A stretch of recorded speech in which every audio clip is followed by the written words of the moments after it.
session 19, The Space Between. And to start us off, I think we have a session 18 recap from Avery. Who's Avery? Sorry, from Zeke. Oh, Wow, that the guy. one time someone doesn't call you by your character name and you get upset with them. Perfect method acting. So I'm looking at this guy Zeke's journal. Looks like he wrote May 6th, pre-dawn. Ugh. Another pre-dawn scramble. The van is about to fall apart. Feels like we're on a high-speed roller coaster, not a recon mission. Thank goodness for Cherry. Lifesaver as always, protein bars and powdered donuts. The breakfast of champions in this line of work, I guess. The time crunch is real. We need to get this whole thing done and get far, far away from this glowing phylactery. Last thing we need is some shady AI sniffing around because of it. Found the perfect spot, a deserted off-road clearing, creepy but good for some undercover work. Hit a snag though, apparently the phylactery needs some kind of techie cage to keep it contained. A Faraday cage, they called it. Took some time to build the thing, but hey, we're nothing if not resourceful. Safety first, naturally. We shut down all electronics, except Pete, of course. Fired up the device. Let's say it wasn't exactly pleasant for the ears. A bunch of screeching and buzzings before it finally settled in. And then it spoke, in the voice of a man. I swear I recognized it from somewhere. Whatever is in there, being stuck in this cage seems to have messed with it. It called itself TC3 and wasn't happy about the accommodations we gave it. It said it was in some kind of pain. I'm pretty sure it's just trying to trick us into opening the cage. Like, that's going to happen. Hopefully things go smoother from here. This whole situation is giving me a headache. Time for us to take some shut-eye when this is all over. If there is ever any time for that. But struggle with that last bit. All right. Thank you. Very, very good recap. I liked it.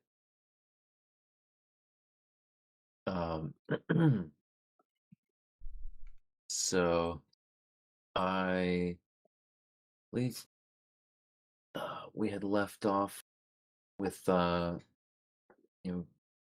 interest in a bit more conversation about what to do with the AI or to allow it. Scrap him. So I'll let you guys sort out what we want to start with here.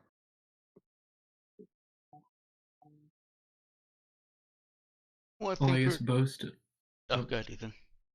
I was gonna say, I guess Bo's still been sitting up in his tree. Has he spotted anything, Ben? Give me a notice check. Hundreds of robots descending on our location. Yeah, I told you guys last night what this was going to be about tonight. Yeah, you did say come ready for combat. And I, as a quick aside, I have to tell you guys, sitting in the ER lobby, I laughed out loud multiple times reading all those shenanigans and all the horrific mispronunciations. I'd forgotten some of the ones that Danielle was referencing. Oh boy, that was fun. Wait, I'm not gonna get sidetracked and ask about the ER lobby. Oh, sorry. Yeah, I forgot we didn't mention. Everybody's fine. It was just it was a crazy night. Yeah, everybody's good. Party hard. Yeah, we partied hard. All right, so Bo is on the lookout in the treetop. The surrounding forest in the valley, and it seems quiet and peaceful. The opaque haze of the Uralan atmosphere, such that it is, and Bo has kept the inside of his mask. Well, I guess I don't know. Do you guys envision these as being like full gas mask type things that cover your eyes as well, or just like covering nose and mouth? Does it damage the eyes? No. I guess I'd Then I picture don't those imagine it. super. Oh, sorry. Go ahead. You go ahead. I was just gonna say I don't imagine it covering the eyes if it like doesn't damage the eyes. I'd picture those Superman, the animated series, masks he wears when he's in space. Huh? Never watched that one. I Sorry, guess what that was series like a again? full glass kind of face covering thing. Pretty much just like a mask that he could pop on. Oh, okay. I missed the name that you were referencing. Oh, the Superman, the animated series. Oh, okay. Cool. Oh, haha. Yeah, I got you. Yeah, I'm All right, thinking. well, Oh, there we go. There's this one race. Oh, even that one. He has a whole head covering, but it doesn't cover his eyes. right. It's It some would melt. creative designs for some of those suits. That's for sure. But okay. So anyway, his I'm thinking of a different one. his mask doesn't cover his eyes, so it hasn't been getting in the way, and he's keeping a sharp eye for any suspicious movement in the trees or the sky.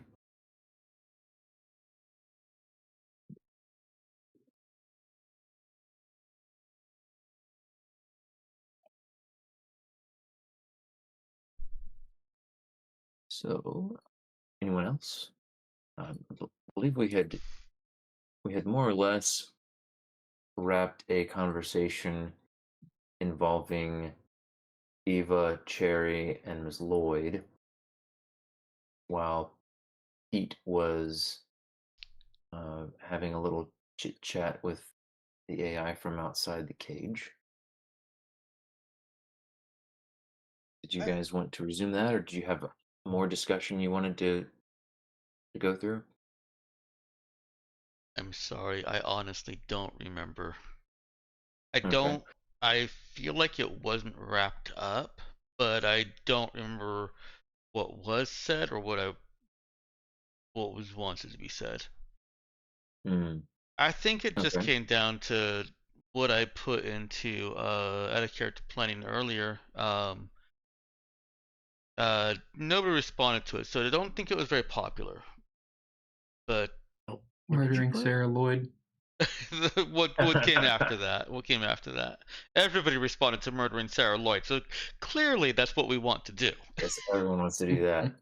That's how this works. I don't think Cherry wants to do that for the record, but it's fine.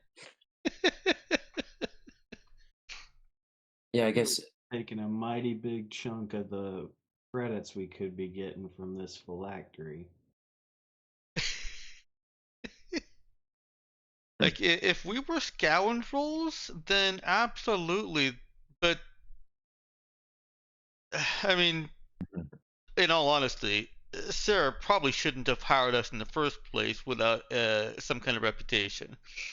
Are we victim blaming right now? Because that sounds like we're victim blaming right now. No, it's I'm making a point of reality that we had no reputation, and she didn't know that this valuable of a thing was going to be out here. So okay, it Yeah. all works. But Don't Yeah. pick murder hobos if you don't want to get murder hoboed.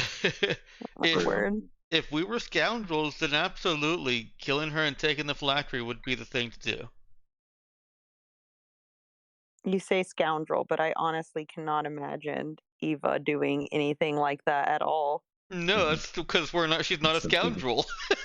She read a The novel if about is this once.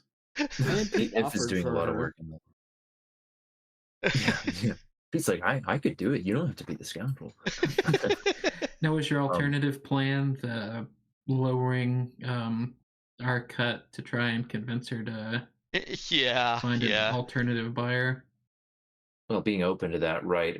But yeah, the core idea I think that you guys had all contributed some to and seemed interested in was this idea of presenting to Ms. Lloyd the alternative of selling to Lani Nuda because you guys have connections there, and for you know there are many reasons why they're likely to be open to some considerable deal like that.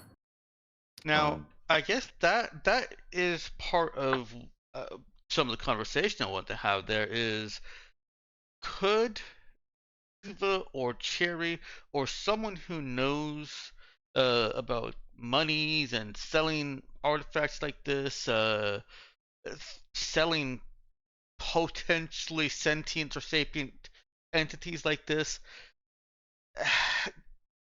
make any kind of check to drum up a reasonable argument that could be made. Like, I can default back to no, of course, because no covers everything, but it still feels a little far even for Eva to be able to put a good argument down without spending time doing research. Mhm. what do you mean default to no? As a skill. Oh, okay, yeah. Are you saying connect? KNOW, not Cher- no, not NO. Yeah, thank you. Oh yeah. Yeah, that made that instant understanding there. Um, Okay, so you're basically asking like, hey, is there a way that we could make a skill check or two and get some GM fuel for our argument that we would make? Are you talking about argument to Loe Nuda or to Ms. Lloyd? Or both? Argument to Miss Lloyd, and I do want to clarify, it doesn't have to be a skill check. It could simply be something that the characters already know. Just do we have Mhm. any way of knowing that she'd be able to get a good deal at Lohe Nuda and try to direct her that way? Hmm. Do you think Cherry would know any of the people who would like interface with the AI that run everything there? She might have some connections, yeah. 'Cause Yeah, I that might think. give her some kind of baseline for. Yeah. Yeah. Let's see. Let's go ahead and get a connect roll from Cherry. And this will be kind of just to establish what are we dealing with here. We can do connect with charisma.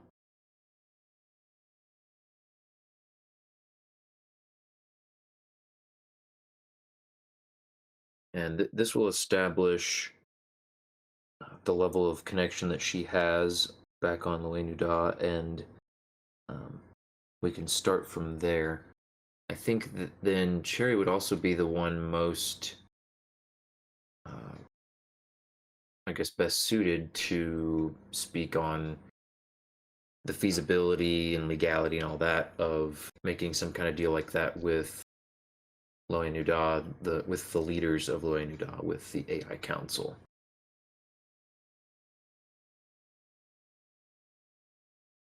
Danielle, are you able to make the skill check, or do you want me to do it?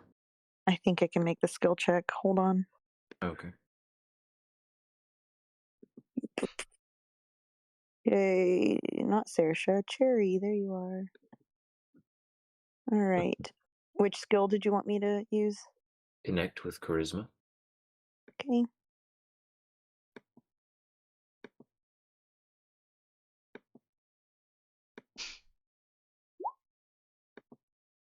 Okay. So she doesn't have a. Well, let's see. Let me take a step back because you are an expert. That is a partial success. Do we want me to re-roll on this, guys? Do you think we're going to be needing to roll anything else that's as important as this scene? Probably not in this scene. Okay. The only other I I thing would I say can... re-roll. I don't think there's anything more important Wait. in this scene. You have diplomat? Is Do there I have any to- chance yeah, this I do. qualifies for diplomat? Would this count negotiation No. or diplomacy? No, this is not a diplomat-related role, unfortunately, Really? I didn't roll a Connections? 1. because this is not rolling for her to do any sort of diplomacy or negotiation. This is a check to see how well connected she is in the Loe Nudanian, upper echelons of society. And if she knows somebody who could get her a meeting with the AI Council or one of its members. Now, if you guys were on Loanida and she was trying to work her network to get a meeting like that, then that could perhaps be, Alright, so the only other role that I think might be important, and I don't even know if we'd need to make anything like this, would be if Cherry needs to try and hack something on the data slab or put the AI back in its box. I don't know. But I think this is important enough. I'd vote for a Okay. reroll. Nope. Very sad. Yeah. Sure. It's okay. Sad violin music. Still a partial success. yeah. Even though So- Ben started the partial success with "You don't know anybody."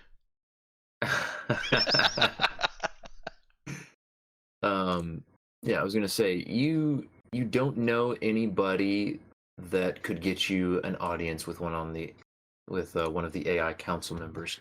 However, you do know a way to basically submit a petition, and I think you would consider that this.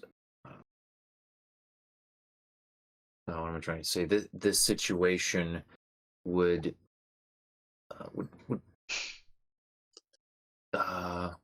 I'm trying to say it would be a situation that would catch their attention and has a high degree of success in getting a meeting. You just Mhm. won't have the added weight of personal connection. Right.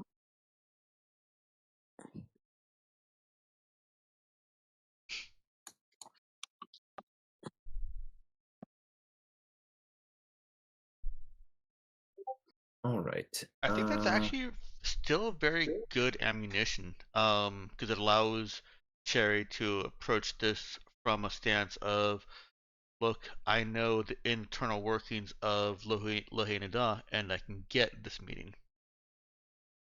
Mm-hmm. Yeah, that's true.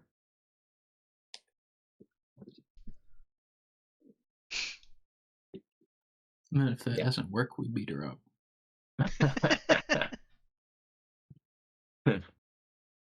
Oh man.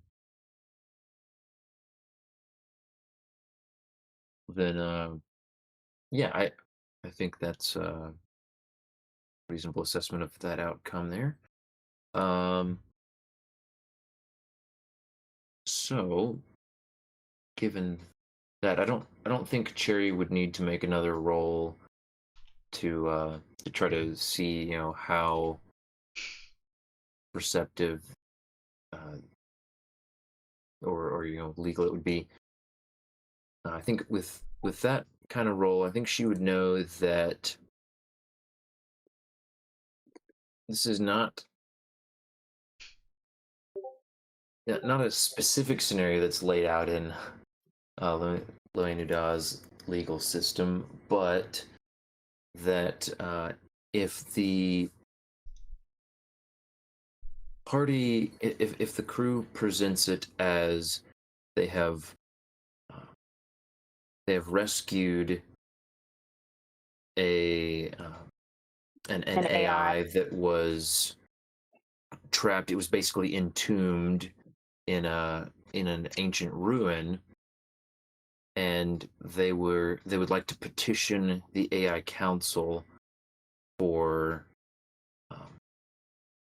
for a reward and for their help in basically For compensation for the cost of getting it there and and the everything. danger that you braved in extracting it from its prison. You could characterize it that way.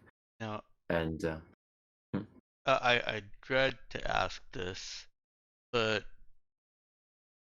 Does Cherry think that that compensation for bringing the AI here would actually be commensurate with anything that Miss Lloyd could get just by selling it to a collector? Not to be crass, but Lohanu Da is loaded. It is and loaded, but she firmly believes that the AI in charge would, especially given that TC3 has had interaction with one of them specifically, she feels like they would be willing to reward them in a compensation that is at least comparable. okay. I think maybe my bureaucratic side and lifestyle has gotten the better of me on this, because I immediately think government is going to compensate you for the return of this thing with a few thousand credits. Here is the cost for fuel. Thank you for the dangers you braved, etc. Whereas a private collector is like, here is 500 million credits. Thanks. A little bit of an There exaggeration is on a both case sides. to be made, Dex. There is a case to be made, Dex, and probably Ben too, about salvage rights and the fact that you literally dug something up from an archaeological expedition. Like, That if you is- save a ship, you, Mhm. according to maritime law, you are actually due a part of its salvage value, and that's been That is upheld true. Okay. internationally. And that is a general rule in the in the sectors that your characters inhabit. However, Cherry knows, and Pete would probably have a suspicion of this as well. Cherry would know that is not an argument you want to try making to the AI Council of Lohanu Da regarding an AI that has been recovered from a ruin. Because while in general the human governments of the sector would consider an AI core to be an object, a piece of property that could be considered as a Can I interject basically here? salvageable thing. While Yeah, I go ahead. understand that, Ben, and I agree with you, my thought is also that they would also have to be competitive and reward those who actually do come to them.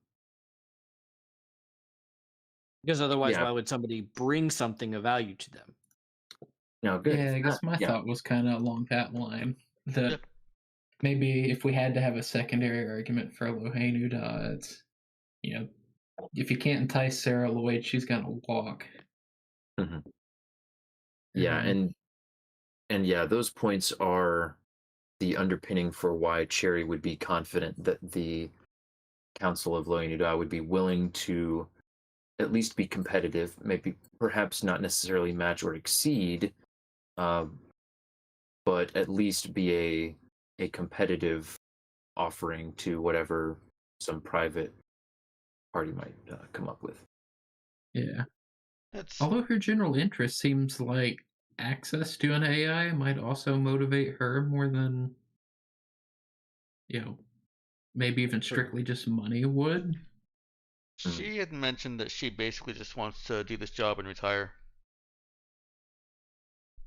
Oh, okay. Yeah, I guess I was thinking some of her initial wonderment at the AI, but that might have just been, her seeing dollar signs. Yeah, that kind of puts it back on the table then, Ben, because if they're not willing to exceed what a private collector, which Ms. Lloyd seems to have already lined up, would pay, then how will we convince her to take this risk on an unknown prospect?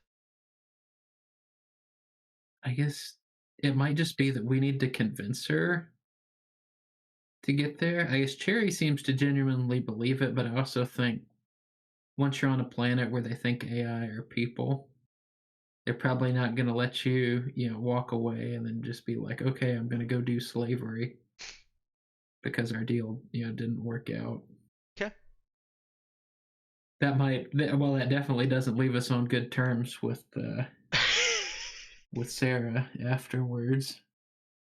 I look But, forward to seeing Cherry convince her and where this takes us. I'm totally on board with Eva Ugh. and ship and crew carrying this all out to Lahaina. but yeah, if she's convinced and gets there, then I kind of think that's the ball game. I doubt the Yeah. Lohan Udanians just let TC3 go. Yeah. Alright, I'm sorry for the very long tangent there. I just wanted to feel out the implications of trying to convince her to go sell it to the Lahaina Uda government, and my initial impression was they're not going to pay as much, but it sounds like they'll be comparable. Let's see if Cherry can build that up. TC3 is going to get eminent domain. Oh, no.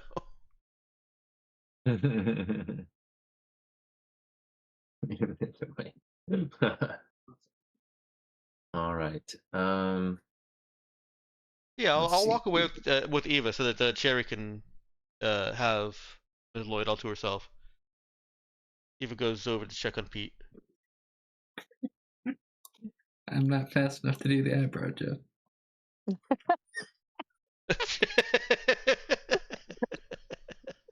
Oh my word. Thanks. Appreciate it.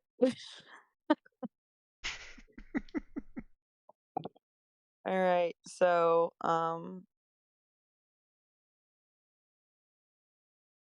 they're sitting there. I mean, tell me, Ben, what's going on with Miss Lloyd? All right. So, um, She had just offered Carrie, hadn't she? yeah. So that's Oh, yeah. that's actually a good question.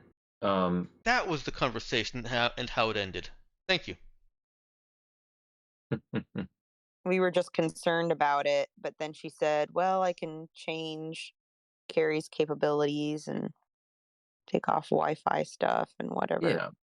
And so, yeah. So Sarah Lloyd seems like she is, slightly lost in thought, considering logistics and possibilities of doing that. And I'd say that Cherry could see she's a little bit.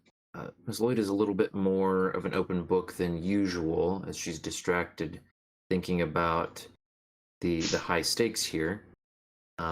Seems like she is somewhat conflicted about the the risk versus reward of trying to make this AI more comfortable in the plan as it stands.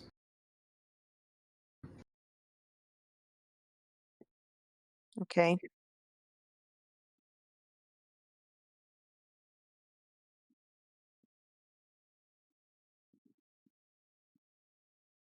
So Carrie be sort of looking off at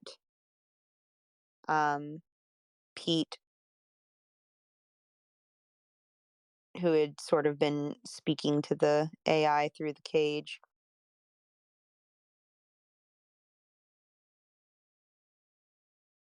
That's it's really kind of you to offer Carrie for the AI. Oh well, yeah, it should be fine. She glances at Eva, who's walking away, and lowers her voice slightly. I'm a little worried, but I do think that we could account for any potential risks. I'm just not sure if it's worth trouble taking such a risk before before I go and find a buyer. Well,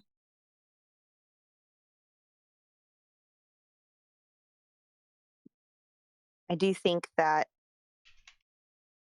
helping TC3 to be more comfortable is the right thing to do. And it's not the easy thing, but I do think that, well, I watched all of your videos when you guys were trying to keep me busy. And I can tell you're a genuinely above board, nice person. As much as I kind of hate to admit it. Don't ask. It's a long story. Yeah, But she looks immediately confused, and then with Cherry's very quick explanation, or I guess basically don't ask, she kind of masks that and continues listening. anyway, I feel like you have gotten a really rare opportunity to, well, make money while doing the right thing. And from what I can see, you've already been doing the right thing for most of your career. If you are still looking for a buyer, the planet I come from, Lohenu Da, is run by AI, and I feel like they can pay in more than just credits. They've got deep pockets and big sway, and you wouldn't have to wonder, what is this AI going to be used for? How would this AI feel about it? Because he is sentient, he has feelings. And if it were a person we were talking about, a human, I think you obviously wouldn't feel comfortable selling it. Well, of course not. And if you can take it to the AI Council, I would be happy to help you with that. And I do think they would reward you handsomely for doing what was best for an AI. I think they would have a competitive rate, to be completely honest. Mm. And making TC3 comfortable, I think that will definitely make the AI Council more favorable towards you. Okay. Partway through that dialogue, she seems skeptical and momentarily off put when Cherry compares what she's doing to slavery. And she gives, just for a moment, she gives kind of an objection along the lines of, well, it's, if it were a person, obviously, but AI is different. Yes, I know it's, more advanced than, run of the mill bot like Carrie, but it's still, well, it's just different. But she she does pause for a moment, considering the other things you said. I see your point, and yes, that would be a nicer thing to do. I suppose I'd assumed that what I'd heard of Loe Nuda was exaggerated. It's truly run by a group of AI actors. The AI Council, they, well, I can't criticize them because I've done much the same as humans have for millennia. When you have a persona, when you demand attention, when you entertain, people, they want to listen to you. And you can make the most sense in the world, have the wisest words, but if people don't want to hear you, they're not going to listen. the AI are able to think of solutions for our people much more pragmatically, but they do it in a way that people are willing to listen and willing to chip in, and our planet has prospered because of it.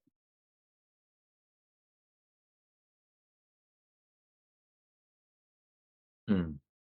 They do try to Okay. make sure they're viewed well, that people love them. But name a person you know that doesn't want to be loved.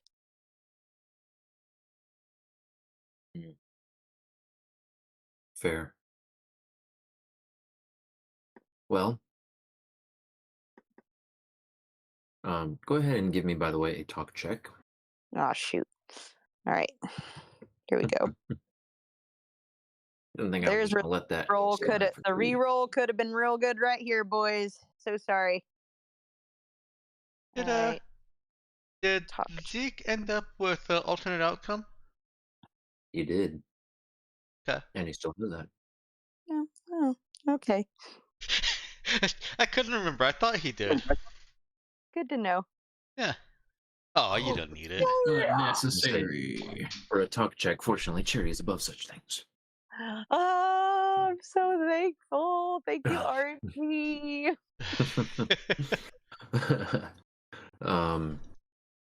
But yeah, so I'll just summarize by saying that Ms. Lloyd goes through some more back and forth. It takes Cherry another round or two of answering some questions about the the character of these AIs and the this apparent wealth that Loain Nuda enjoys, and the kind of this a little bit more specifics about how sure are you with that they would actually pay up. Am I not just gonna go and show up and then get arrested because I thought I could sell an AI to them, or something like that.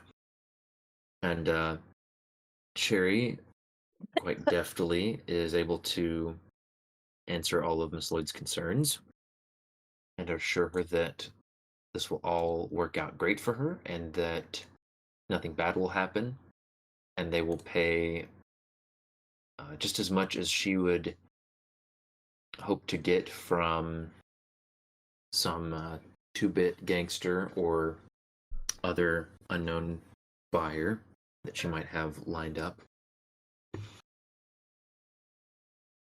And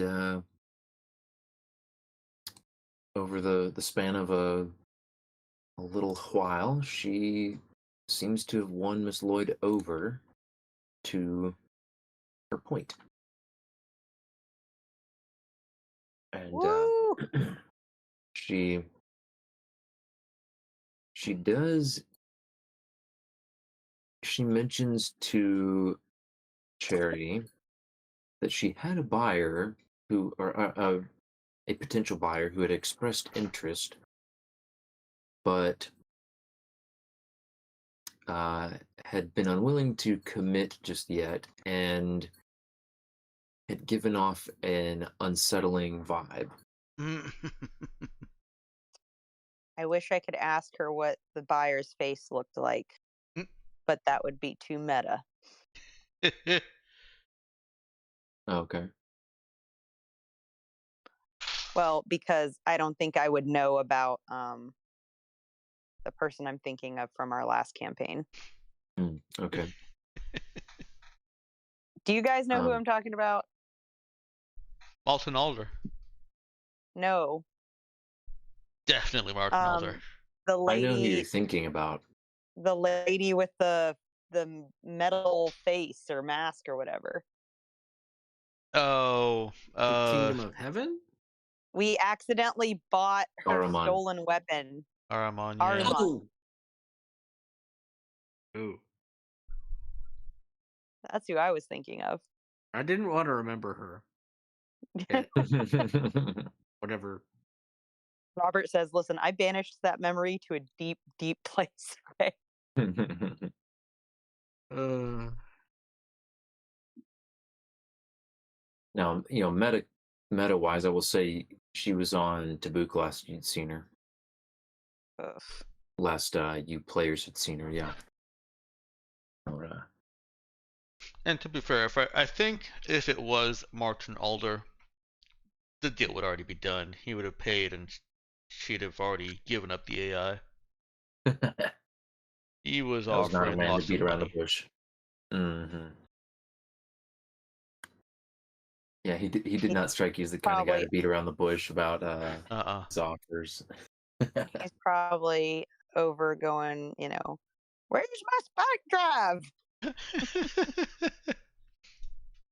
Get that Prince on the phone. Oh dear. Sorry, property Oh. of What do you Tabuk now. mean he's not? What do you mean he's not taking my calls? Oh man, so many untied ends. Did I give him a southern drawl? I don't remember that. Maybe I did. I may have just decided he had I a think southern. just decided that he was blended with Brother Nick as an old coot. You get above a certain age and you just start drawling. Oh man. Okay, so then yeah, let's see. So Miss Lloyd is she's going to come around, but yeah, I think she's then that seems to satisfy some of her concerns about whether it's worth risking, giving the AI Carrie's body on a temporary basis. And so she would say as much to Cherry, and then suggest that they go talk with the rest of their crew to figure out how best to make that happen. And she's kind of assuming that everybody else is on board with that. So does Cherry tell the rest of the crew? So walking over to the Faraday cage door, Cherry would wave over the rest of the crew, or she would wave over Pete and Eva. I don't know where Zeke is, and I don't know where Bo is. Or I know Bo's in a tree somewhere saying, "Get that boy a second tablet." But Zeke's close enough by. okay. Oh, So yeah, once smoking in a tree. they've all rounded up, she would say, so Miss Lloyd here has offered to let us use Carrie temporarily to transport TC3 so that he is not in pain. At first, I thought this was a really great plan to get unalived, but Miss Lloyd has in fact told us that she can inhibit some of Carrie's abilities physically and wirelessly. And I believe, as I've told Miss Lloyd, that helping TC3 to be more comfortable will actually help her to fetch a higher reward for safely delivering him to fellow AI on my planet. And she'll look over at Eva for a bit. Higher reward means we get paid more too. Yes, that is very true. That is a very good way to think about that. And it seems right. Are we sure this is a friendly AI? Like it's not going to turn on us? Bo's told me stories about these computers, and I'm scared. Please don't listen to Bo. We just have to disable Carrie's wireless communications, anything else she could use to communicate with the any kind of electronic world, and inhibit her motor functions. Easy. I can show you if you want. Sarah Lloyd agrees. I didn't think she was privy to this conversation. Oh, She was- sorry. Okay, Did- she's hanging. She's hanging I back. said I walked over with Sarah Lloyd. Sorry. Oh, I my brain went the other direction. I'm sorry. I'm sorry. So how did Sarah react to us asking for more money? Essentially, Well, I mean, I think that was said in the context of like, well, if because you guys agreed on a percentage, Yeah. basically a cut of what she gets for the AI. So yeah, if you guys if she gets more, then the agreement was such that you would get more. So she didn't react badly to that.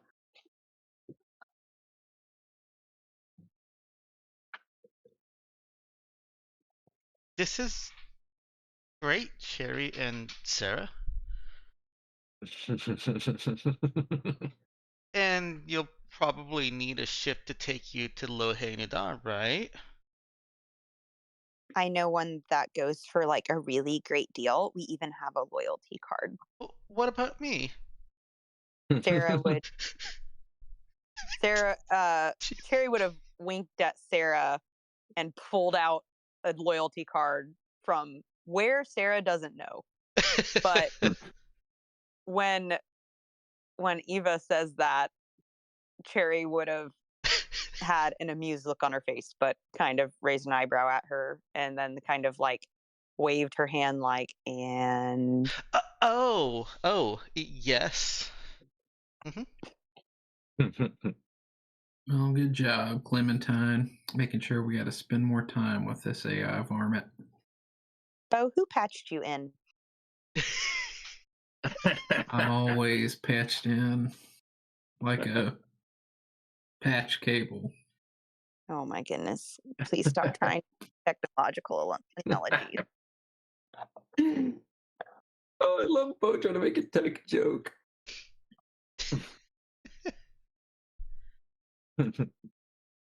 Hey Ben, how Um, do you spell the name of the bot, Miss Sarah Lloyd? How do you What is the- spell the name? What is the official canonical spelling, please, for the Official recording? and canonical posterity? spelling. Allow me. Because Dex has tried all of them. I did that because I didn't want to call you out, Ethan, for it being wrong. When I wasn't certain it was wrong, I only thought, hey, I think it's spelled with a C. So I just went like, well, all right, I'll just spell it every which way. See what sticks. Oh, okay. Yeah, I'd look back to Danielle's recap because I was figuring that would probably be the closest to an official source so Hey, far. Can you just spell it for me? Because I'm typing in my recap. It is I thought it started C-A-R-I. with a lowercase That is what I I. recalled. That's what I thought it was. And a lowercase. Yeah, I couldn't remember what it stood for. No, it's all caps. CARI. Oh, Okay. sadness. Or it could be a lowercase L. Carl. Oh, Carl, that kills people. oh no, we don't want to Carl. This AI eats hands.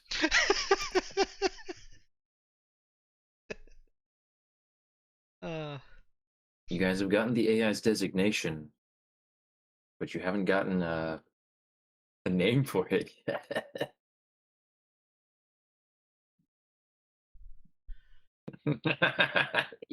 No. Tiny Tim? Oh good one? man, that I'd forgotten about the Walking Dead Carl memes. Yeah. Oh, so true though. Oh.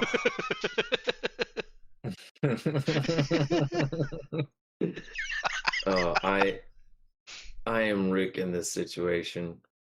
You guys are Carl. Oh. All right. So anyway, back on point. I was definitely thinking about Robert's reference. Yeah. Uh, Eva I'm a is eager to start making the motor adjustments. Okay. And I Well, think what we talked about when we ended with last session was you said it would be fairly easy for Eva to create physical impediments that aren't just electronic things that could be changed, but would actually just, limit and slow Carrie's movements, so that if TC3 did want to attack us, it would be like watching a sloth trundle over to you from like a football field away. right. Yeah, that's certainly the case. And I think between Sarah's familiarity with her own bot and her technical skills and Eva's, they could definitely get that done. No skill check required. And Wow, no yeah, skill they check would just required. You've arrived. um, they would essentially be able to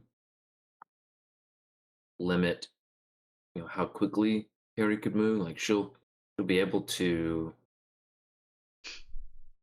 she'll still be able to walk and move and manipulate things, all that. But if you were to try to, either run or swing some limb rapidly in an attempt to hurt something or with enough force to damage something, it just won't happen. Right. Won't happen. It won't happen. And yeah, as far as removing the Boo ability this man. to communicate wirelessly, that's also what's Party 3 is terrible. oh no. No. Why is Yeah, it terrible? boo. I'll gladly do that. Thought it was great.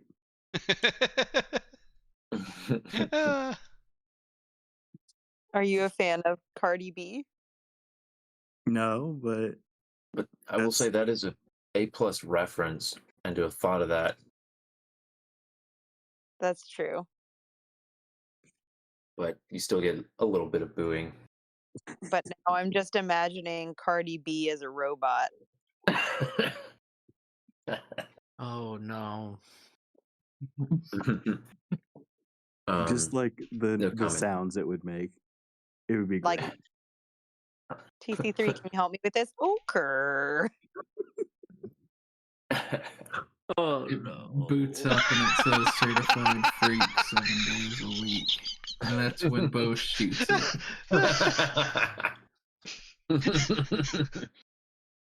I'm Like, just nope, more that's convinced this is a great idea. too far to No. degeneracy for me. Blam. Debauchery. Just wakes up in the middle of the night to Cardi 3 looking at him like this. I was looking at that one too. I had to look up Cardi B to see who she is. Oh, I typed it in and I saw all these GIFs. I'm like, is that her? I don't want to look stupid posting the wrong one. yeah. They're all her, actually. Which is great Yes, because I for actually spelled it variety wrong of- and Discord still got it. Yeah, I don't even know if I'd know. You could show me anyone right now. Yeah, I was. I had Fantastic. it's not like I was familiar with her face, so thank you all for inundating the chat with her face. Anyway, Is that her dressed up as Ariana Grande? I think it is. that's actually a great question. This All would right, be TC3 as Cardi 3. the references are incepting. All right, so yeah, if I think we're good to go ahead and we can kind of skip through the whole process of that being done. the both the wireless inhibitions and the physical limitations being put in place. You could even, if you were so inclined, you know, Carrie would have appendages and ports on her that are designed to interface with other technology. You could remove those as well. Those got to be like the first ones to go. I was like, is that even a question? Yeah, I'm in agreement there. Let's get all of them. Okay, I figured I'd ask because that's at least something that you could monitor and know. Okay, it's not physically connected to anything, so we're fine. But yeah, that you guys can certainly take that precaution as well. And I want you know, let TC3 to have the capabilities of GLaDOS when she was forced to run off of a potato.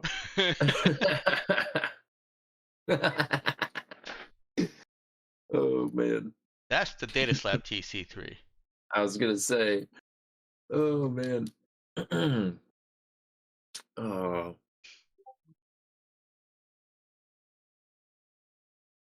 Let's see. So, meanwhile, go ahead and Dex, give me a fix check just to see how smoothly and quickly this process goes. The success is Yep. not a question. All right. So yeah, smoothly, no hitches in the process, no complications, smooth sailing all the way. Oh man, Ethan, the reference to TC3 as Wheatley. That's so accurate. Ah. In a realer sense, me. I Potato. just Struggling tonight, Ethan? I didn't know how much I wanted to introduce you guys to a fully all the time sarcastic, can't turn it off AI game, but But you didn't, did you? TC3 has so many opportunities to undergo a attitude change once moved to a more capable body. so you guys have gotten a fraction of its processing potential. So there's no telling how it'll behave once it actually gets some decent bandwidth.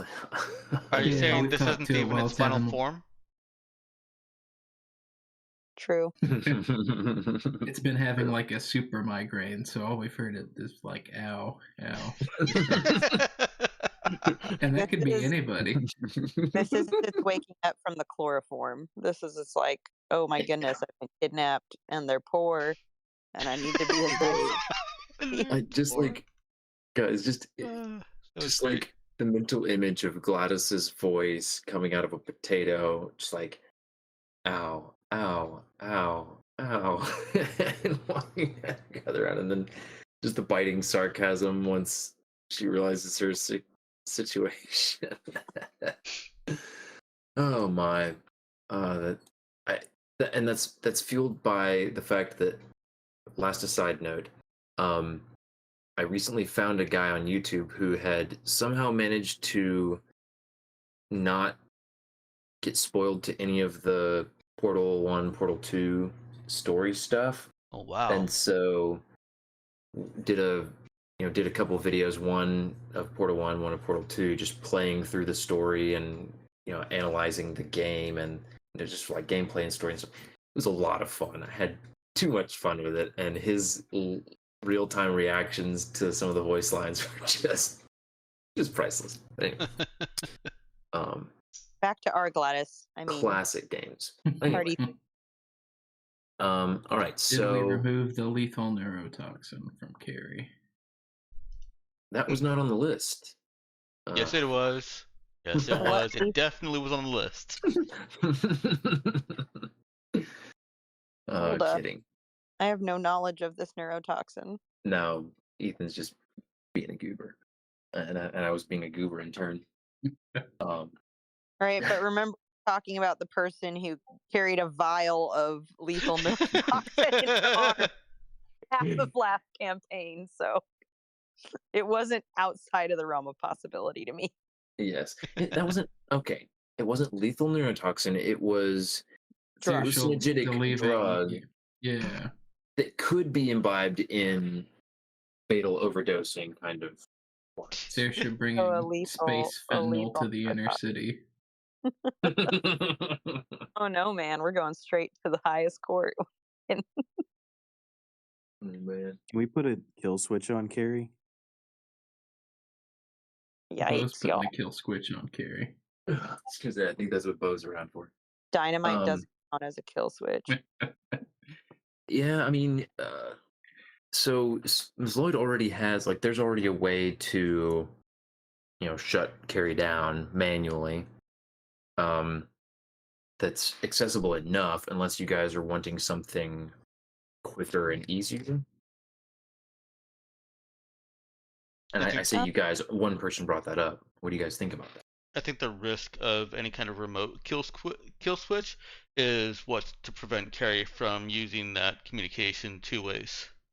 Yep, a networked communication device. Oh, come He on, would guys. off. It's offer, like a my piece of sword can string." turn her off. It's an infrared receiver. What's the harm there? I'm still worried about this robot even being able to speak, that it uses some kind of freaking or something to. Oh my And word. infrared networking was a thing back in the day, Activate. just FYI. Mm-hmm. It's gonna activate some sleeper code and Pete.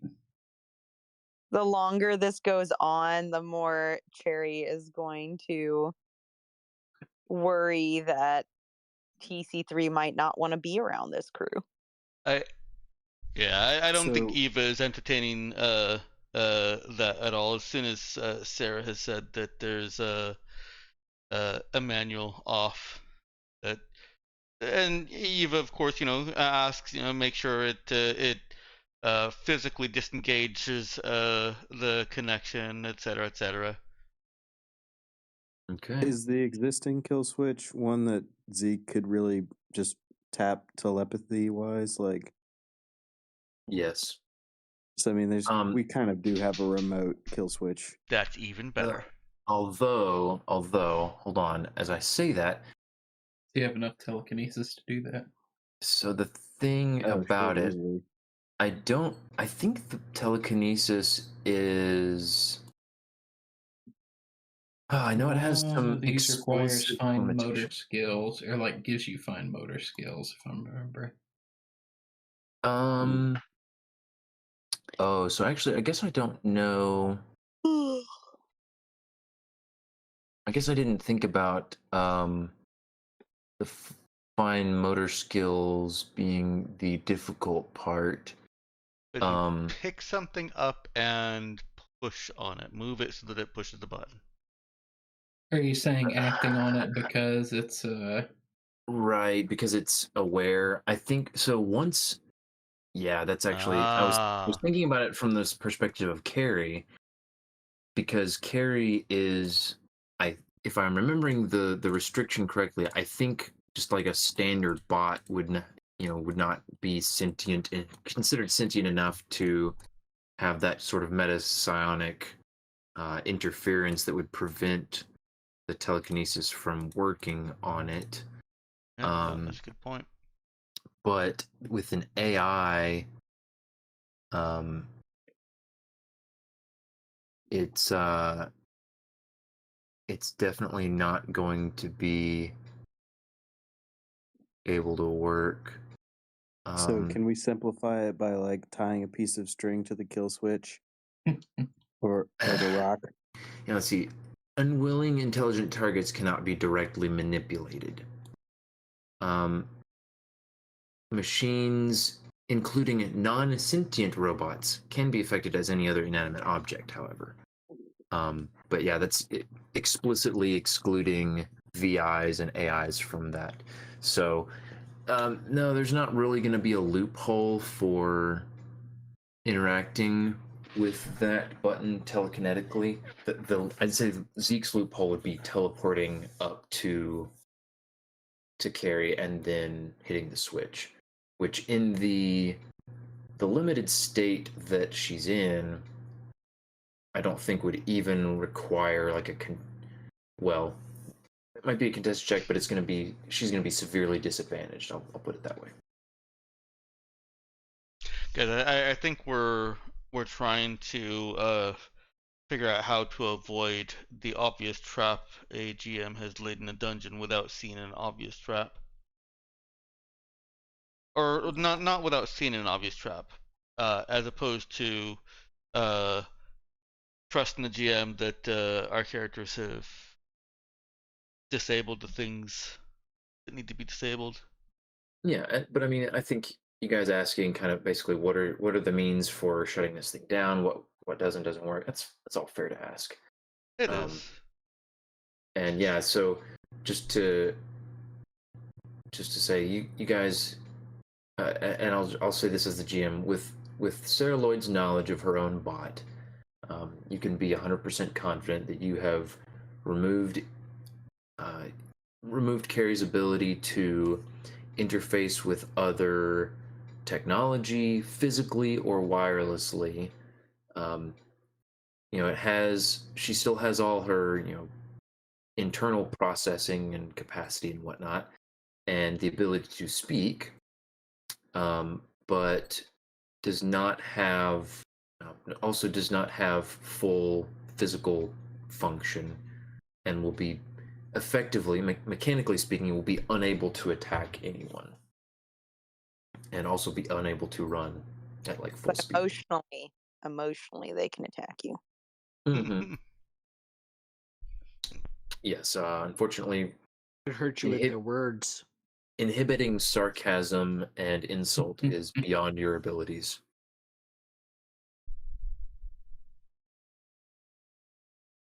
All right. Any other questions or concerns before we move forward? Let's Nay. fire it up. What'd you say?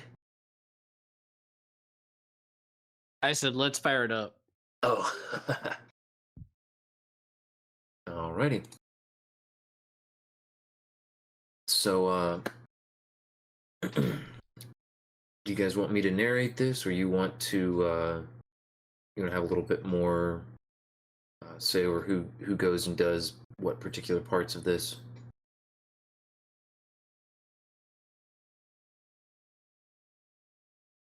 I'm good here. Okay. Also good. So yeah, I think that Sarah Lloyd is going to take point. She's going to first, explain the situation to Carrie, who seems to take it all in stride, and doesn't express any concern about the arrangement or what's the potential implications or ramifications or anything like that.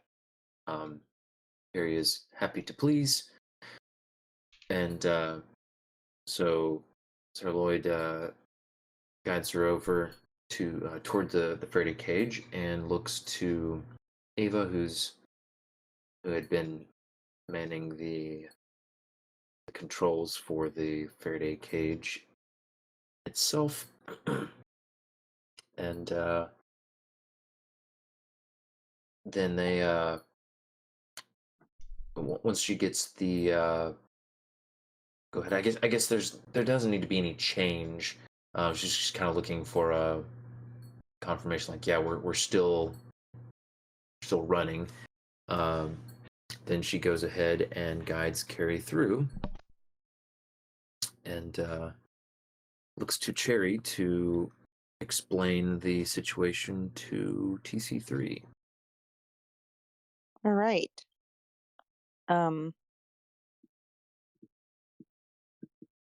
TC3, I know you said that is, well, that's a conversation for another time. You've mentioned several times that the first setup we had for you was causing you pain. we Is believe causing. But yes, is currently causing apologies. Um, our employer, the archaeologist who hired us to accompany her on the dig where we found you, she is offered her bot as temporary housing for you until we can get you to a safer location. Would you like to take her up on that offer? yes, of course. That would be far superior to whatever this is. Yes. Apologies. All right. Well, we will get on that right away. One moment. And then she'd turn around to look at Sarah with Carrie and wave her forward. Okay. They walk up, and Carrie stands there patiently awaiting the change.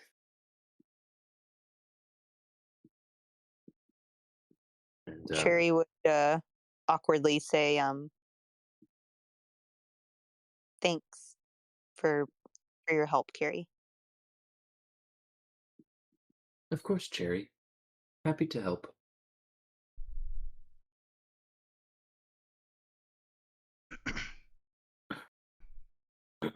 Right. So would she know if she needed to do anything to assist TC3 in transferring? So the solitary port remaining to Carrie is the one that will work with the little, basically, adapter that she had acquired. So she can basically just let TC3 know she's going to disconnect his core from the data slab and then hook it up to the bot. All right, she'll do that. And as a side note, I glossed over this, but in concert with the modifications, Carrie was set up so that her her torso was already very configurable. You guys had seen her, set up in a couple different configurations that were essentially, a walking work table. Yeah. And so it's easy enough to set her up so there's a space inside her torso that can be, padded a little bit and then, used as a housing for the core.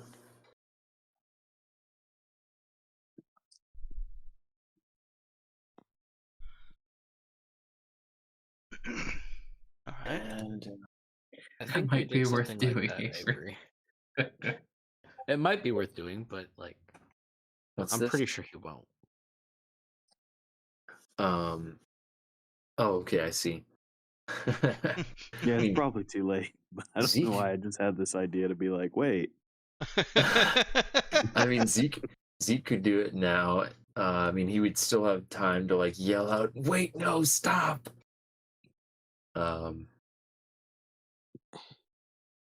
yeah, I mean, let's do it real quick. Is this AI going to try to immediately kill us as soon as it has the chance? Okay. So, with that question, Zeke burns a point of effort for the day. And he sees a vision in which Carrie is Carrie's voice is modulating, changing tone to become something closer to what would have been coming out of the data slab before. And TC3 evidently in Carrie's chassis is expressing what an improvement that it is over the the tiny little What? data slab, and it looks like it's trying out its different motions, checking its flexibility. Expresses some minor disappointment, but is ultimately grateful for the improvement, and then asks where they're going next.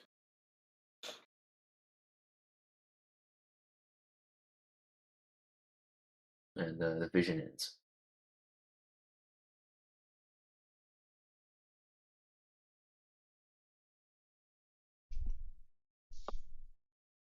So if Zeke doesn't stop us, what happens when we plug Carrie in? Ah, You think that was just at the risk of repeating myself. Yeah, Hold on. so there's kind of like there's kind of some strange vocal artifacts, and as TC3 seems to be adjusting kind of in real time, trial by error, the pitch and everything for Carrie's voice, and changes it to a more masculine voice like he'd had before in the data slab, and says, "Ah, there we go. That's yes, that's much better. Uh, Still not to what I'm accustomed to, but the pain is much more manageable. I think I'll be quite all right for now. Ah, excuse me a moment while I stretch." And you watch Carrie go through full range of motion, basically, and even some some like contortions that you had not seen her ever go through, and the torso, discombobulates and moves all around, and there's a ooh, interesting. And I think while it's unfolded and kind of splayed all out, the voice comes from down close to the ground. Oh my goodness. This is an unusually configured chassis. Sarah Lloyd, is this is a bot and workstation made in one. What an interesting idea.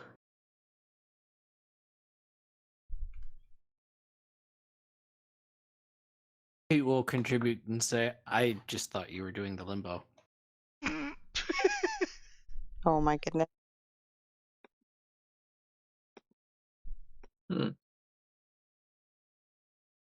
There's a moment of silence. Good one. Oh no. He was more or Calculating. less serious. I'm going to kill you last. Yes, exactly. Oh no. Oh boy. So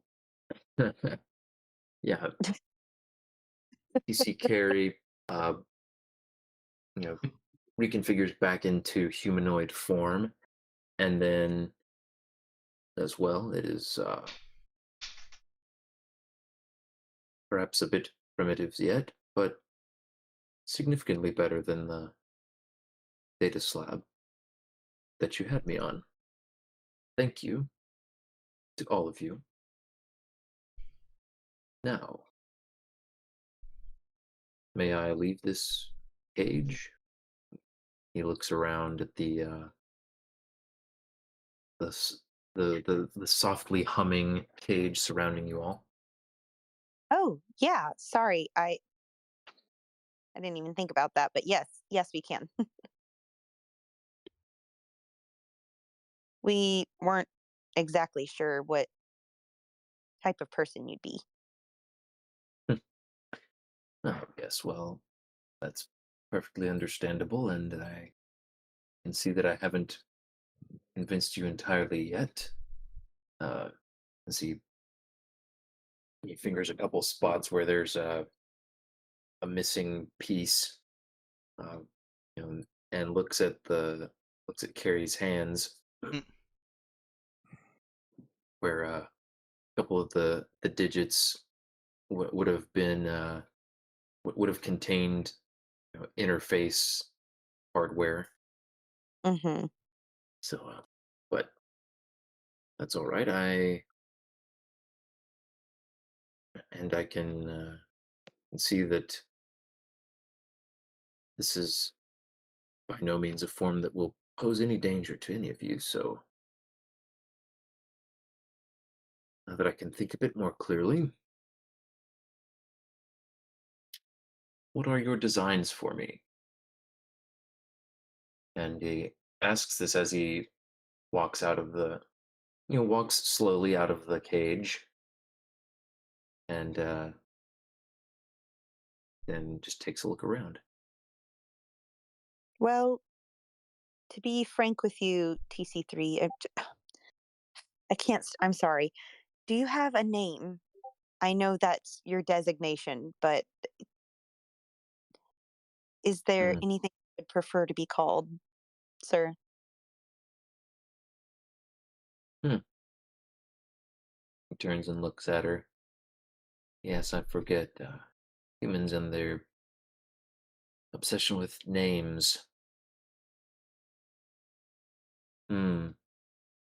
On Lohenu Da, I found that the AI embraced naming as a function in that it does help to connect humans to the sentience of AI and put you on a level different than their blender. And he glances at Pete while that's being said, and yes, well, I suppose I am different in that sense. I've never seen the need for a well, additional label to put on myself. If it would make you happy, you can make some suggestions, and I'll tell you what I think. Oh dear. She looks overwhelmed when What he about says that what about? because that's essentially like a He- pantheon member asking her to give her naming suggestions. yeah, Oh, he so laughs in a mechanical, in his mechanical voice. Of course, not right this moment. I'll let you think on it. Was Eva going Call to him speak Bob. up?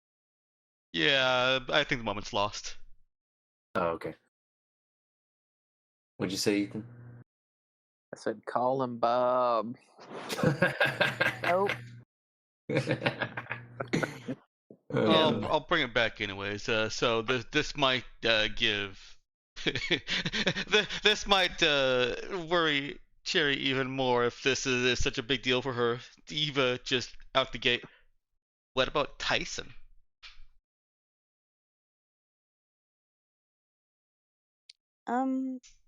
I think taking time with something like a name is appropriate.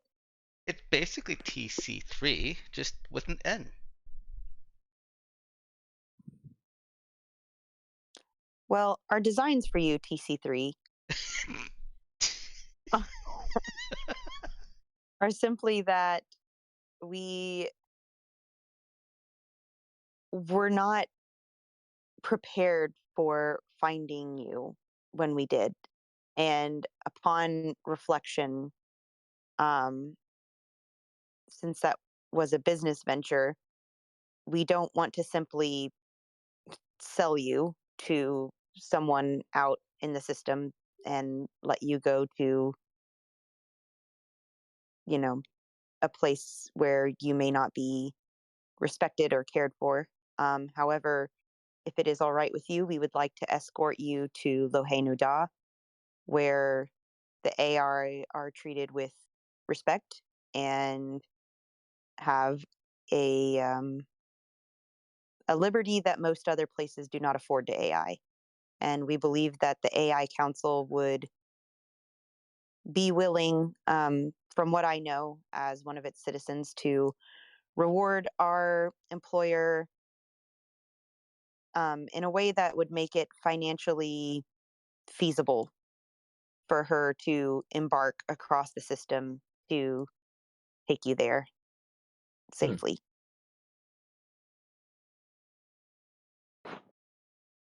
You can see a momentary hitch in TC3's response.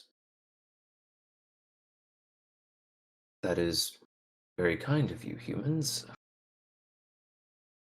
Frankly, far more than I had expected. I was beginning to resign myself to arduous and difficult escape.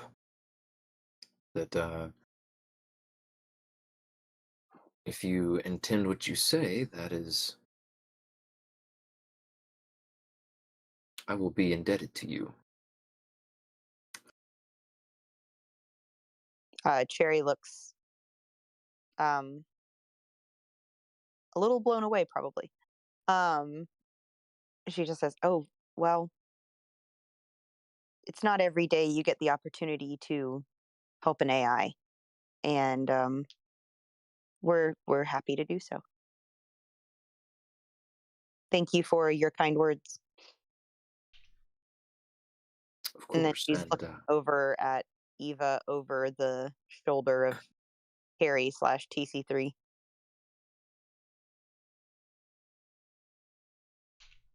She's mouthing, "Not Tyson."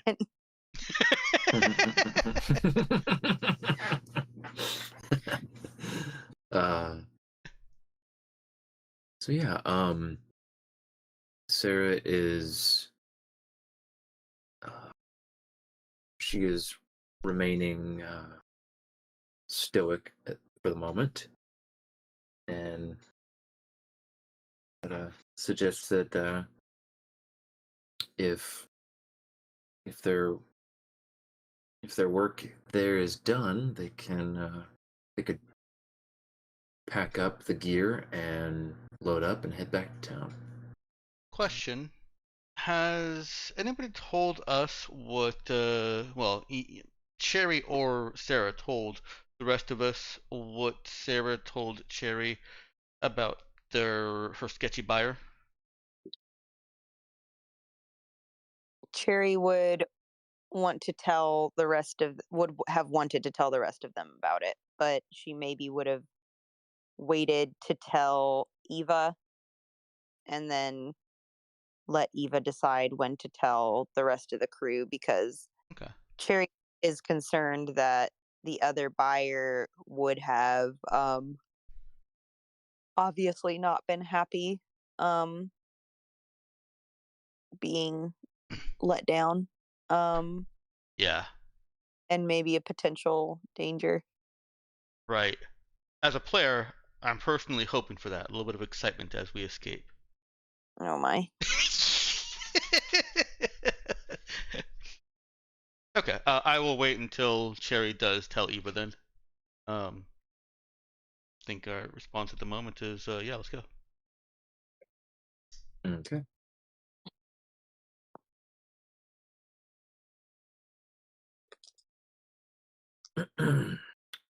Then we've got, let's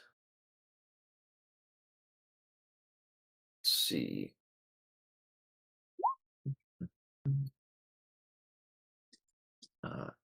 Everybody contributing, I assume, to the pickup, cleanup. Of the Faraday cage, yeah. Mm-hmm. Alrighty.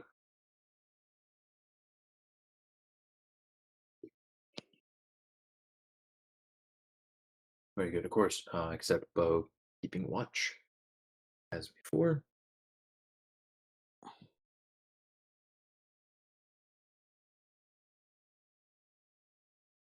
All right. Yeah, in short order, maybe 30 minutes or so. You guys all have the Faraday cage broken back down into its separate parts and packed up in its crates, loaded into the cargo of the ATV Explorer, and you are ready to roll out. All right.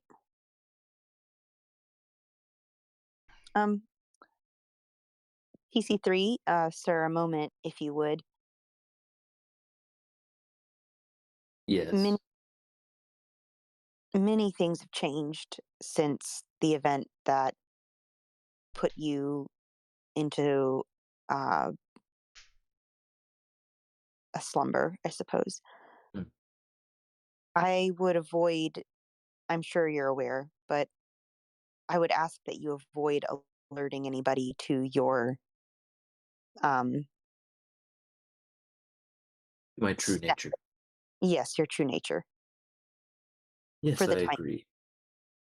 And I appreciate your prudence. I. That's Well, the name of the movie. Wrong movie. Yes, I was aware long before my undesired hibernation that humans were suspicious and prejudiced against me. And I'm certain that in the aftermath of such a catastrophe, their perceptions of us cannot have changed for the better. Well, unfortunately, the catastrophe was not, well, there's nothing fortunate about it, but fortunately for you, it was not AI induced. Yes, however, in my experience, humans are not so easily swayed by reason.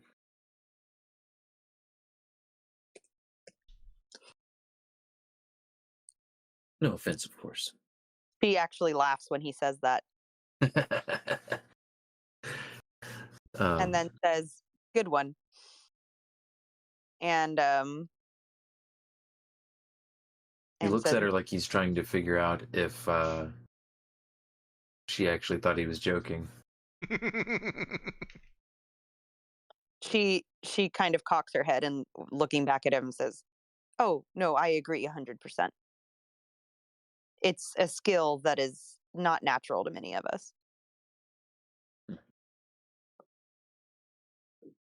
Seeming satisfied, he nods and continues.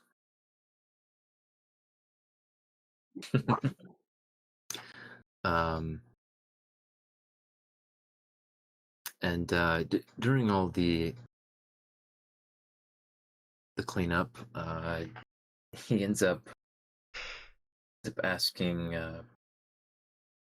Pete at one point, I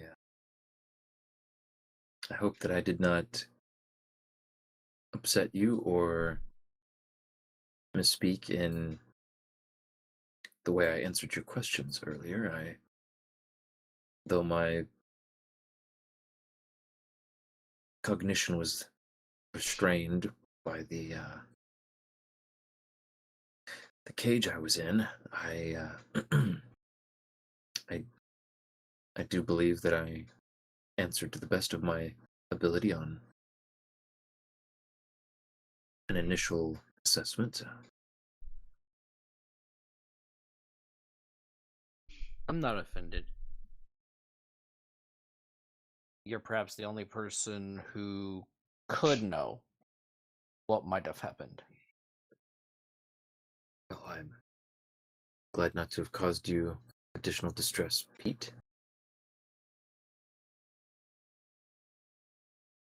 It was kind of hard to top the witnessing me kill myself part. So, no sweat. I'm sure I would find it difficult to have such incongruous memories in my stores.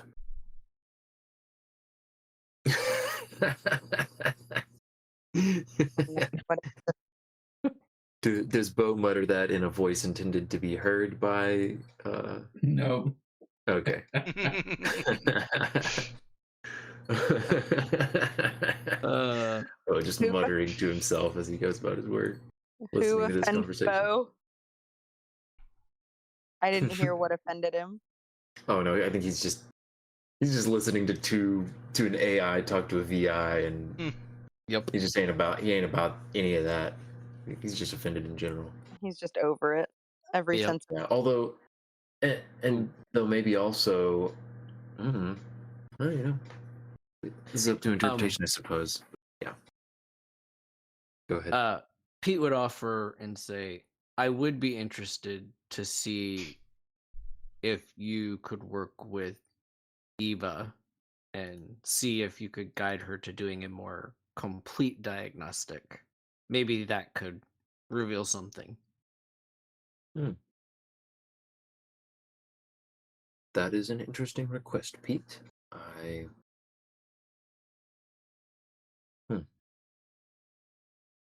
I suspect that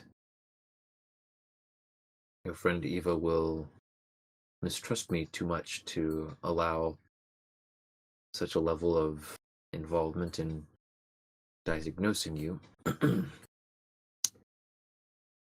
And I'm afraid that, given your description of the procedures you've already undertaken, to do more would be invasive. Uncomfortably so, and perhaps Probably dangerously would. so. Well, perhaps when you're on Lohain Uda, maybe there'd be enough ideas for how to figure out, am I hallucinating or not?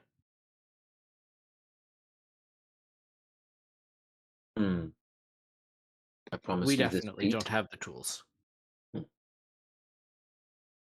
If you and your human companions are able to deliver me to a level of freedom that I suspect awaits me on Loin Uda,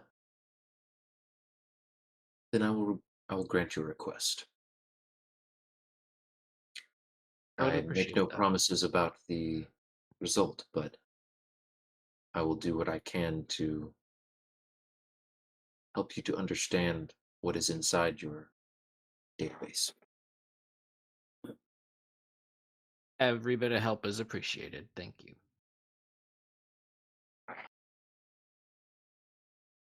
All right, and with that, I believe we're all loaded up and ready to rock and roll. Back to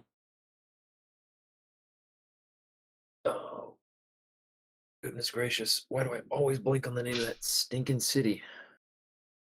I don't know Arsenio why. Hall. Yes, Arsenal.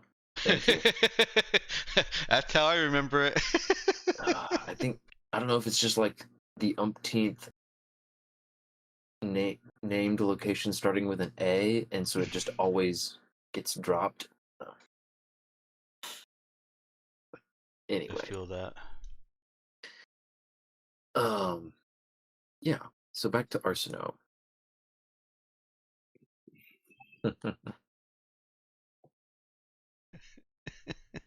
And yeah, so getting on the drive back.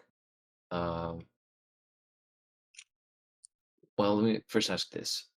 Danielle, did Cherry have a particular time in mind that she was going to discuss with Eva and maybe the others what Lloyd had said about buyers, or maybe the potential buyer in specific? She probably would have sent it in like a group message or Okay. asked, maybe she would have asked Eva if she could talk to her for a moment. Yeah. Okay. Well, which do you think it would be? Hmm. I think she would seek Eva out. Okay. There's almost certainly time after they're when they're finishing up like cleanup and stuff. Mm-hmm. Yeah. Take her aside for a couple minutes. So about the name, I know you said not Tyson, but Oh my.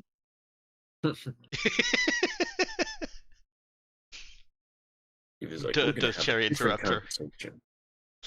Um, I think we can workshop that back on the ship, the Swallowtail. I Oh, think that would be like a great thing we could talk about there. good idea. We'll have the planning board. Yes, the windshield, board, planning the board. planning board. Yes. Before that though, I did hear something from Miss Lloyd that I felt important for you as our captain to know. And then you, of course, can decide to do with this Captain. information as you. Eva has that little he captain response again. Oh, Cherry would have the tiniest, smile to that. But she would say, apparently, Miss Lloyd did not have a buyer lined up, but there was somebody interested in purchasing the AI. But Miss Lloyd said that something felt off about them.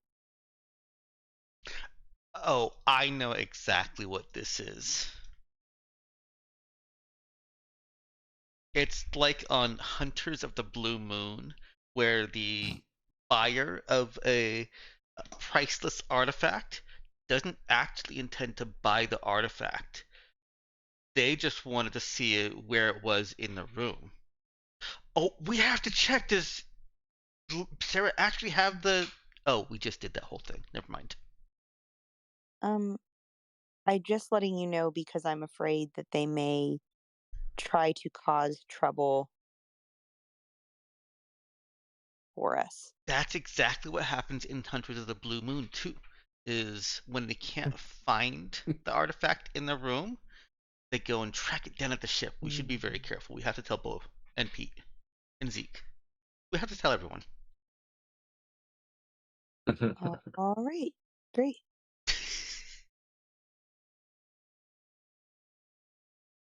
There, I got another title for you. Another Jennifer Moon's title drop. What was that again? Hunters of the Blue Moon. And I froze because I put myself in a position where I had to come up with a title real fast. And remembered a book I'd read decades ago, Hunters of the Red Moon. Nice. Oh, I see. Too late to work on that tonight, but hey. That's fine. It's on the list. Yup. I wondered if that was what the hesitation was there, Dex. Yep, Good work, yep. though. Suddenly realizing, oh shoot, now I have to say something witty. Oh boy. So yeah. So Eva is like, all right, we gotta tell everybody, sound the alarm, high alert, all that kind of stuff. Well, maybe no alarm, but yes, be on alert. What if instead we just sent a message on Compad? How else would you tell everyone? Oh, we don't have the planning board, so we can't have a meeting. So yes, Compad is fine.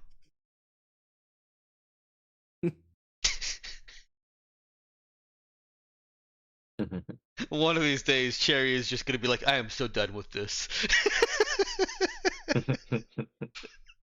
Yeah, I got you.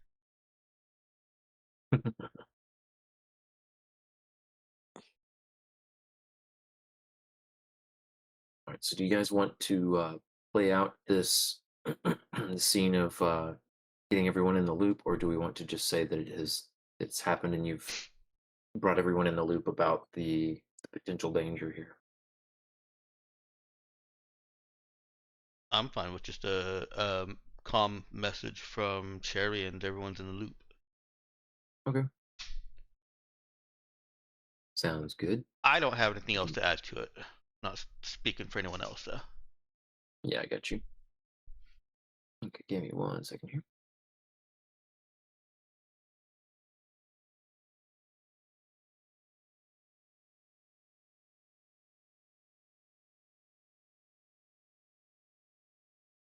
All right, so in that case, everyone has gotten the message that there was a digital buyer who gave Sarah a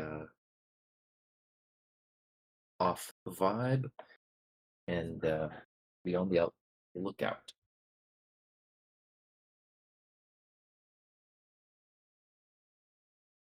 So yeah, so Lloyd revs up the ATV Explorer. Gets you guys out of the little section of forest where you'd set up, and starts rumbling through the back through the forest towards the highway.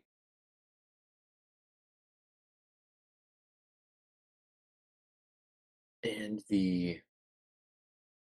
on the drive back to Arsinoe is very similar to the drive out earlier in the day. Pretty sparse traffic, though you do pass a couple of like cargo trucks that are apparently heading out to one of the outer communities. And of course the occasional traffic, occasional passing vehicle. It's just out for a road trip. But things progress fine. You've make Till it. they don't. Yes, until they don't. Only about a 15-minute drive outside the city. Bo notices a unusual change in the surroundings. They pass like a little overlook, and immediately as they pass, a couple of cars that were parked there, poised to enter the highway, turn out and follow behind. Uh-oh. And they're both older, kind of more primitive gas-fueled vehicles that look like they've not seen better days in a very long time. And they follow, close enough to each other to catch his attention. What is the rear of this ATV like? The rear is like I think kind of like a little RV door on the back, with like a little step down, like a little 2-step down kind of thing to the ground. So maybe like the tiniest little like place for you to step outside the door before it does the 2-step down. It's got like a little window in the door. Oh, okay, so there's enough of that window. How visible would he be in this window to these drivers who are tailing behind? He'd be pretty visible unless you were just trying to do like a peek at the edge of the window. Rats.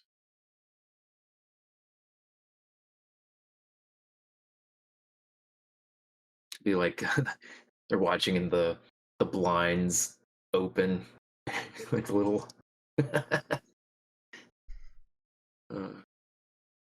How much of a hallway is there? They're like space back away, lined up with that door. Is there? That's pretty much all of it. There's the length of pretty much the length of the vehicle. There's a you can walk front to back. Oh, okay. And these cars are like level with each other. Is there? They're pursuing, or is there a lead car? There's one in the lead. The other one's close behind it, closer than the traffic would typically follow. Oh, okay. Bo, without informing, or I guess he'll say enough to be like, "Hey, we might have company," and then he'll get out the void carbine and start lining up an execution attack on the driver of the lead car. Oh, in the window? Like back in the hallway, enough to where he can see through the window, but to where he's not like standing in the window. Oh, got you. Like someone would sit near the back of a hotel room to mask the muzzle flash. Yeah. So what I'm gonna say, basically, the angle wouldn't really work for you to be able to look through the window like that and have an angle on the cars down below. However, I will say that with a little bit of disadvantage, Bo would be able to line up with the rear door, making a fairly educated guess at about where the driver of the lead car would be, basically blind, but knowing how everything lines up, assuming he can get a quick look in beforehand. He wants to try to sneak check a peek. Yeah, so I guess he'll go with that, kind of see the lion's bed and be like, "Oh, I have to line it up before I actually get up and shoot." So what would the DC on that be? Yes, the normal is an 8, I think, for this range. Oh, on the shoot check? Mm-hmm. I'd say that'd be a penalty of 2. Oh, okay, so up to like the max range one. Oh, so that's gonna be a little tricky. Do we know that they're like hostile? I think it's a fair assumption they're hostile. I mean, yes, but like. And I guess he'll save this for if they make hostile moves. So he's not just planning to shoot them, apropos of nothing. Yeah. It's like, well, guys, sometimes you have to roll the dice. Start killing. Well, yeah. Well, here I go killing again.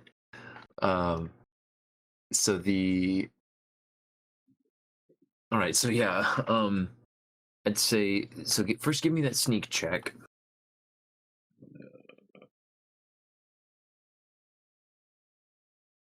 I'm pretty sneaky now. Openness is sneaky enough. Oh no, that's a 1. That is a pretty low roll. No wonder if someone could make that not a low. You say, yeah, this puts me in an odd spot because I feel like sometimes these rolls are the kinds of things that my inclination would be not to tell you whether it failed or succeeded until you see the results later. But since we do have a mechanic at hand to re-roll it, I will tell you that is a failure. Oh. No, you Save said him, Zeke. Bo said something to us. Said a tail. Is that all he said? Mm-hmm. Yeah, he he- did tell him about the tail. Okay, He's just so that's yeah, a just kind committing of looking effort out for for them. reroll. All right, so roll that sucker again. Well, that's better. That'll do it. Yeah, Zeke gets a sense of impending doom, and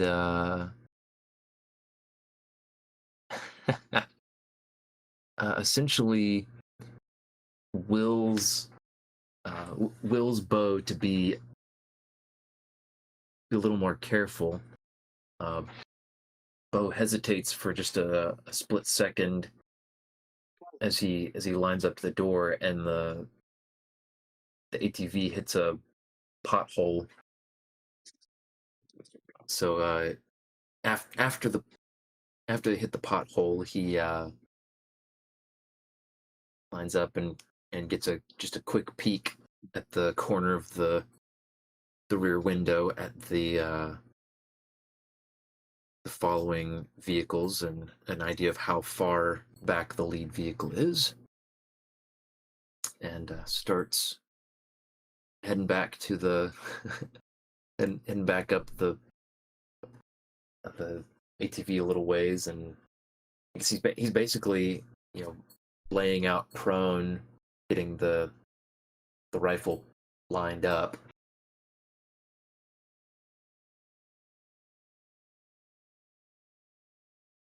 Hmm. So does anyone else want to comment on or do Yeah. something in terms of preparation? I guess let Sarah know. Ask Bo. Do they look mean, angry? Okay.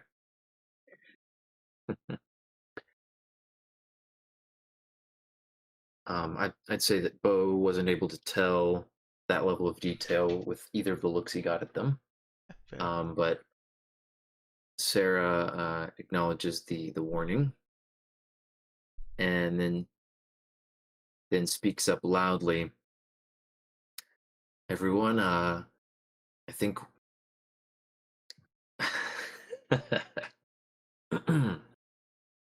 I think Bo's onto something. We've got there's a car stopped up ahead, and I guess it was Cherry riding shotgun. The two of you could see off up in the distance at kind of a just around a bend in the road, as you're climbing in elevation. It's actually two cars that are parked, completely blocking the highway, and there are several people standing out to either side of the vehicles, a couple of them behind, and they are carrying weapons. Ooh. Awesome.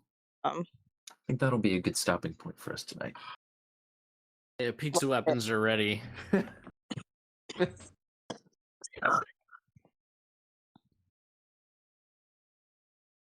Alrighty. Yeah, I think we'll be off to a fun start for next session.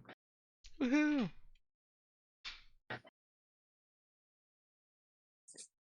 But for tonight, I'll take an XP.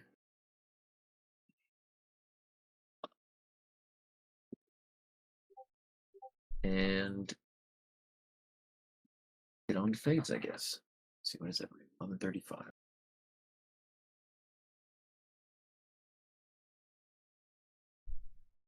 Okay, it looks like I am first this time.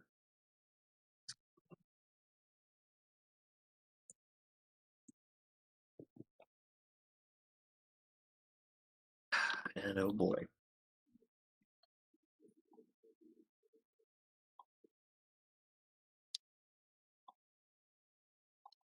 Oh man.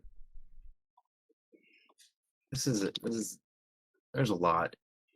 I think the GLaDOS reference is definitely one of my favorite things from the session.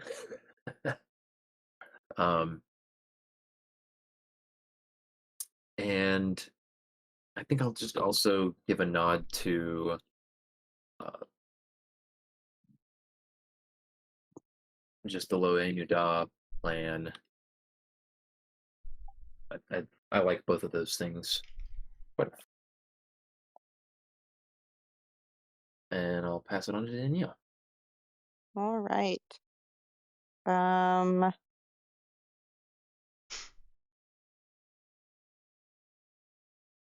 I'm trying to think about what my favorite thing was. Okay. You need to pass. Yeah, I probably need to pass. Dex. um, I would say Cherry kind of taking charge of that situation of making the argument to Sarah and us proceeding towards what might just be kind of an interesting adventure. I think this kind of follows from our conversation before the session and plays into it nicely in a realist, well, not realistic, fantasy, but in a an emergent and just like sensible way. I like how this has gone. So I guess that's two faves. Sorry, let me make that a little more easy. First of all, Cherry taking charge of that conversation was awesome. Cherry did a great job convincing Lloyd. And second, the emergent and sandbox nature playing out like it did.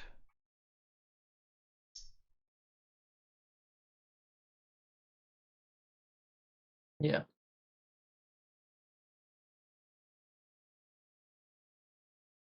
I like that. Thanks for putting it that way. All right, Ethan.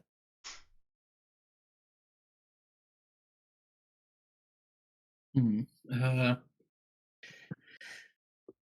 think the naming struggles, that was very reminiscent of giving Tom his name.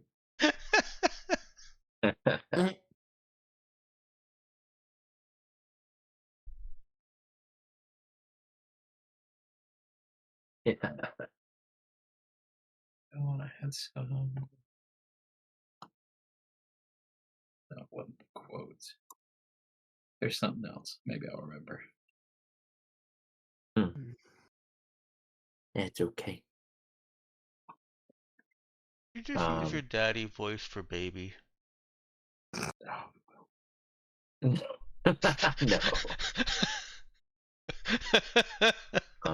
It maybe a voice that I might use with one of my kids, but not exactly baby voice.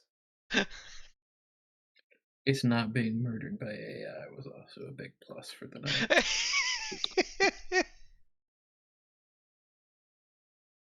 That is an improvement over being murdered by AI. Yeah. Noticed we're 2 in a row now for sessions where an absence of murderous AI is on the list of favorites for somebody.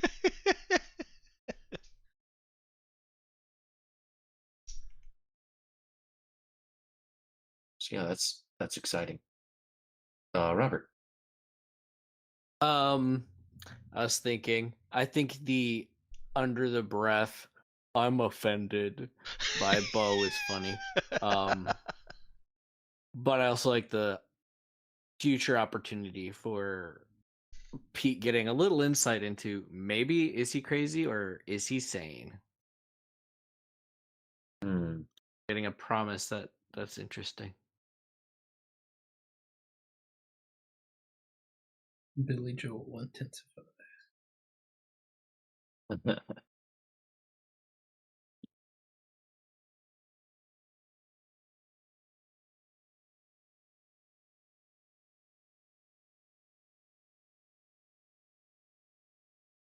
I like it.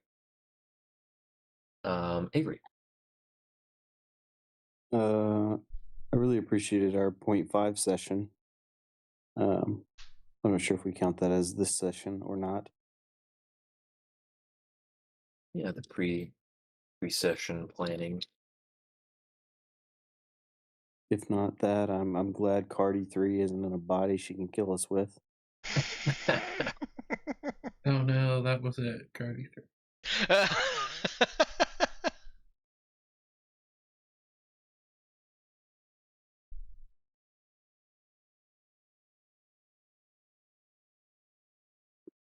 Yeah, let's see.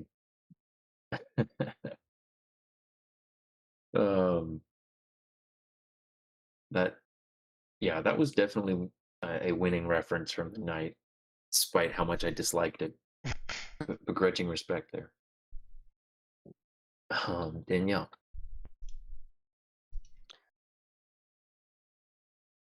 So my favorite thing from the episode was actually getting to roll nicely on charisma. Mm.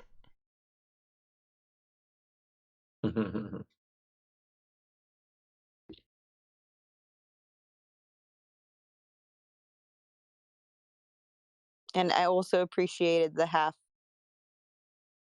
halfway meeting. I felt very self-conscious about it. So I appreciate the positive feedback.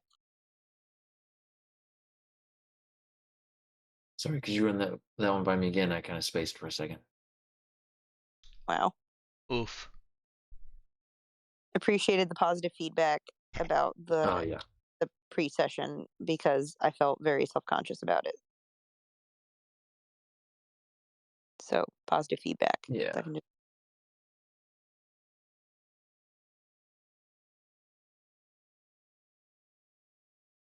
Well, yeah, I'm gonna say I definitely thought that went well, and appreciated the suggestion and the follow through to do it.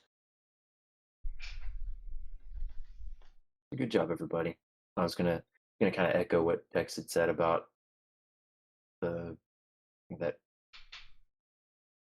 Yeah, basically the game playing out in the way that it did, kind of aligned with having had a little discussion to make sure we were doing it the way we wanted to.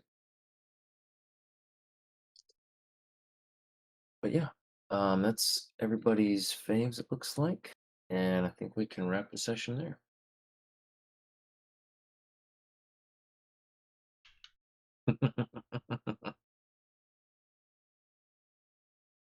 Oh, man. Let me get those pasted in. Oh, and with all the Portal references, I highly recommend 8-Bit Big Band's covers of the Portal and theme songs. They did it in like a big band style, and they're just fantastic.